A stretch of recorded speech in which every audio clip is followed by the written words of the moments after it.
फौजी बाबा चैनल में एक बार फिर से आपका स्वागत है। हम हमेशा आपके लिए नई नई वीडियो लेके आते हैं और हम कदर करते हैं आपके सुझाव की और आपके कमेंट्स की।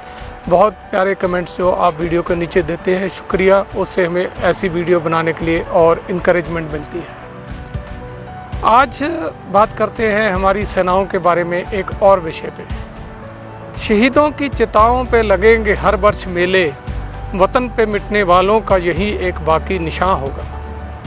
ये एक बहुत मशहूर शेर है जो अक्सर शहीदों के लिए कहा जाता है, पर क्या वाकई ये सच है? क्या वाकई उनकी शहीदों की चिताओं पे मेले लगते हैं? कुछ हद तक सही है, पर धीरे धीरे ये जो शहीदों को याद करने वाला कल्चर है कम हो रहा है। आजकल के ज़माने में जहाँ हर चीज़ की जानकारी है, शहीदों के बारे में भी आप इंटरनेट पे पढ़ रहे हैं, उनके मेमोरियल देख सकते हैं, फिर भी कोई लोगों का उत्साह नहीं होता। शहीदों के मायने जो है सरकारों के साथ बदलते रहते हैं। इलेक्शन से के टाइम जो शहीद उससे पहले हुए होते हैं उनको बड़ी तवज्जो दी जाती है, उनकी रैलियां निकाली जाती हैं, फ़ोटोग्राफ लगाए जाते हैं, पर इलेक्शन के बाद उन शहीदों की विधवाओं को कोई पूछता नहीं, वो पेंशन के लिए दर बदर भटकती रहती हैं। तो ऐसा क्यों? हालांकि इंडिया ने बहुत सारी वॉर लड़ी हैं, कुछ अलाइड फोर्सेस के साथ, जो हम आज़ादी से पहले की कहते हैं second world war, first world war, जिसमें भारतीय सेनाओं ने ब्रिटिश फोर्सेस के तौर पे हिस्सा लिया।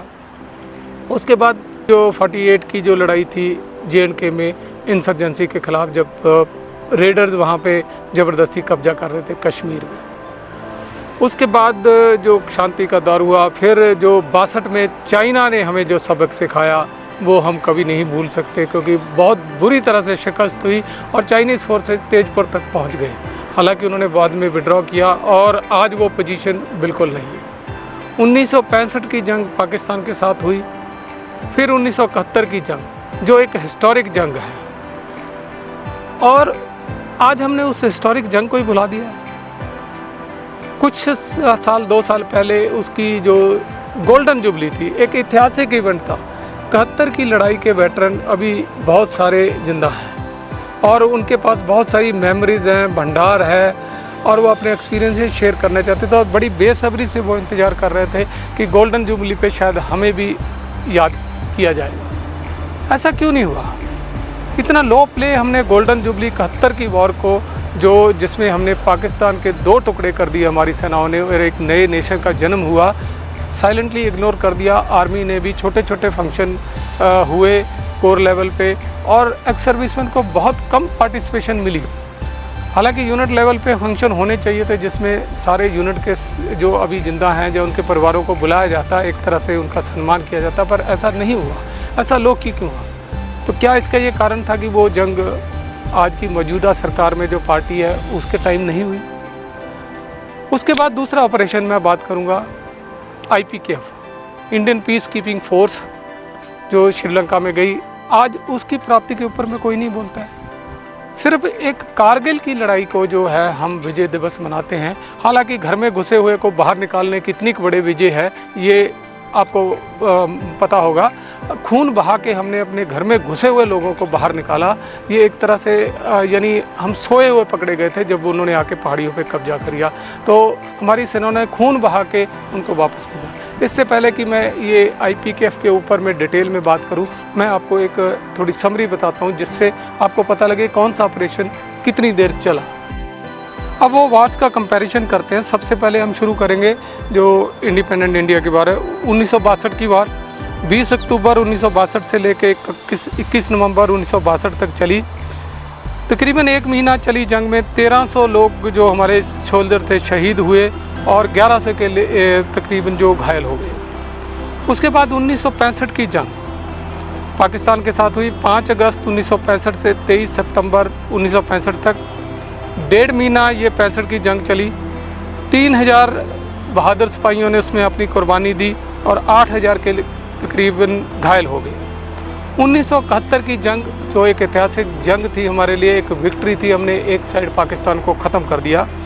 सिर्फ 14 दिन चली तो आप अंदाज़ा लगा सकते हैं किस स्पीड से हमने ऑपरेशन किया और पूरा एक कंट्री कब्जे में कर लिया।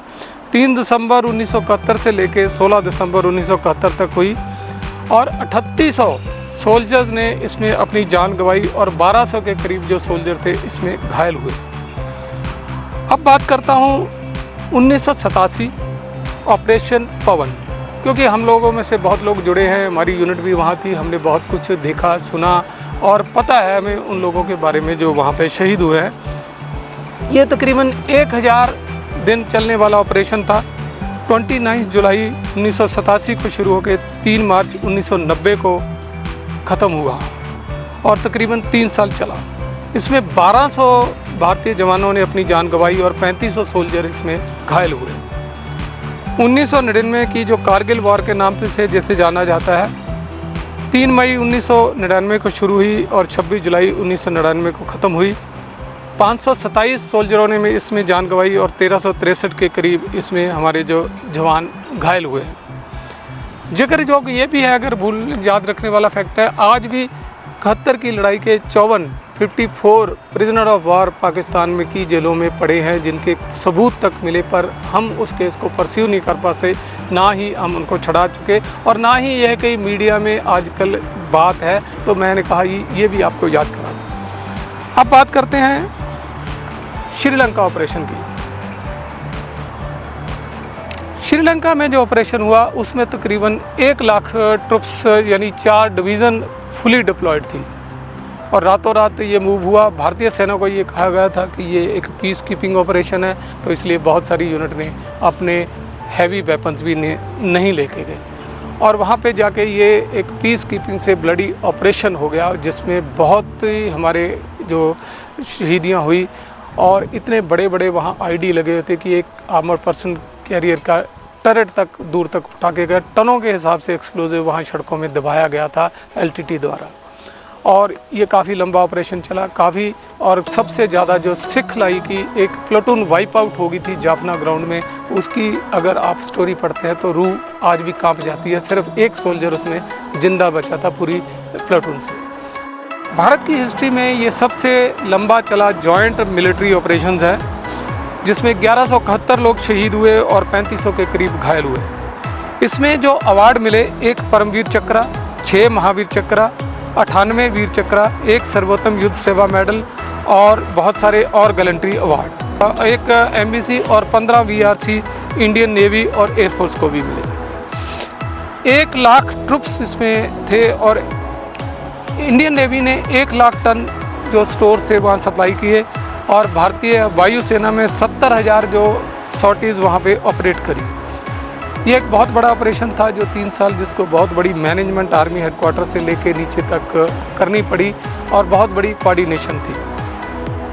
कुछ साल पहले IPKF वेटरनों ने सोचा कि जो नेशनल वॉर मेमोरियल बना है वहाँ पे एक सभा करी जाए इन IPK के सोल्जर के बारे में। और आज का वर्ल्ड वार के टाइम की भी कुछ जो कब्रगाह हैं वहाँ से या शमशान है वहाँ से कुछ अवशेष शहीदों के लाए जा रहे हैं, पर हमने कभी जो श्रीलंका में शहीद हुए और वहीं दफना दिए गए उन शहीदों के अवशेष लाने की कभी भी कोशिश नहीं करी।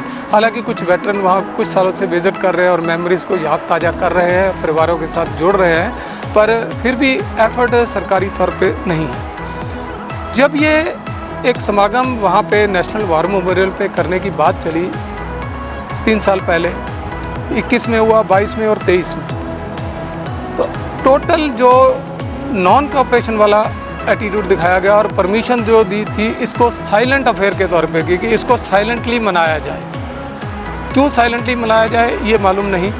और उसमें army headquarter, naval headquarter, air force headquarter की कोई शमूलियत नहीं हुई। सरकार की तरफ से इंस्ट्रक्शन थे इसको साइलेंटली मनाया जाए। वहाँ पे IPK के वेटरन काफ़ी तादाद में इकट्ठे हुए। इस साल भी मनाई गई 23 को।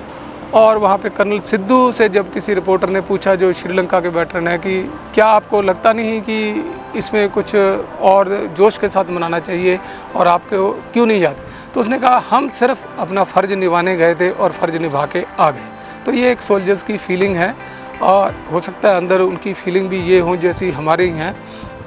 तो वहाँ पे सिर्फ एक 20 एनसीसी के कैडेट थे और 4 रीत वहाँ पे टोटल रखी गई। एक तरफ तो भारत में जहाँ की सेना थी, ये कुछ हो रहा है कि कोई मिनिस्टर या मंत्री, पीएम, सीएम उसमें इन्वॉल्व नहीं है। दूसरी तरफ हैरानी होती है कि श्रीलंका ने आईपीएफ का मेमोरियल कोलंबो में बना दिया है और जो भी भारतीय डिग्नेटरी वहाँ जाता है उसको वो लेके जाते हैं और वहाँ पे रीथ लेइंग करते हैं। उसमें 2 बार प्रधानमंत्री, 3 बार फॉरेन मिनिस्टर और आर्मी चीफ 4 बार जाके रीथ लेइंग कर चुके हैं। और जो भी वहाँ विजिटिंग डिग्नेटरी होता है वहाँ जाके रीथ लेइंग करता है, क्योंकि कोलंबो सरकार को लगता है कि अगर कोई इंडियन डिग्नेटरी आया तो उसे यहाँ ले जाना चाहिए। ये एक बहुत बड़ी उनकी कुर्बानी थी हमारे देश के लिए।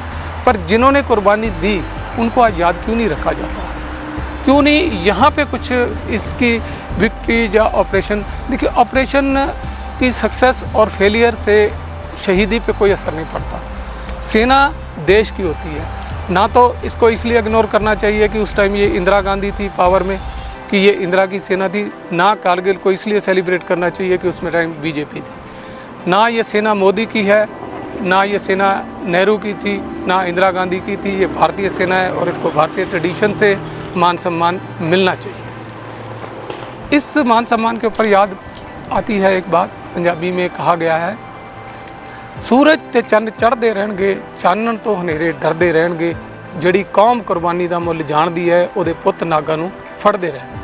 मतलब कि अगर आप अपने शहीदों को मान सम्मान देंगे तो आपकी आने वाली जनरेशनें भी उन शहीदों को याद रखेंगी। पर यहाँ वो चीज़ जो है, एक ऑपरेशन को ज़्यादा तवज्जो मिलना, दूसरों को ना मिलना, ये एक वितकरा है शहीदों के साथ और बहुत हर्ट होता है उनको। तो हमारी गुजारिश है आईपीएफ का जब अगला वहाँ पे गेट टुगेदर होता है, एक समागम होता है, तो बढ़ चढ़ के सारे सैनिक उसमें हिस्सा लें, ताकि ये मैसेज अक्रॉस द नेशन जाए कि वो भी हमारे सोल्जर थे, उन्होंने भी देश की लिए शहीदी दी और देश की सरकार के हुक्म मानते हुए ऑपरेशन को लड़ा और शहीद दिए, और शहीद होकर तिरंगे में लिपट के ही वो भी अपने घर आए थे।